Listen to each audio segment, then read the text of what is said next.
sa Diyos yun. Basahin natin ang 2:37 ng Lucas, kapatid na Daniel. At siya'y baon ng 84 na taon na hindi humihiwalay sa templo at sumasamba sa gabi at araw sa pamamagitan ng mga pag-aayuno at mga pagdaing. Yung pag-aayuno, mga pagdaing, pananalangin sa Diyos, pagsamba yun, yun ang ginawa ni Ana, 84 na taon.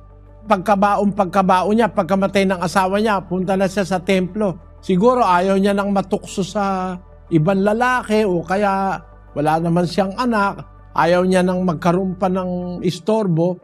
Pagkabaon niya, punta na siya sa templo. Kung babasahin mo buo yung istorya, no? Basahin mo na nga 2:36, kapatid na Daniel. At naroroon din naman si Ana na isang propetisa, anak na babae ni Fanuel, sa angkan ni Aser. Siya'y lubha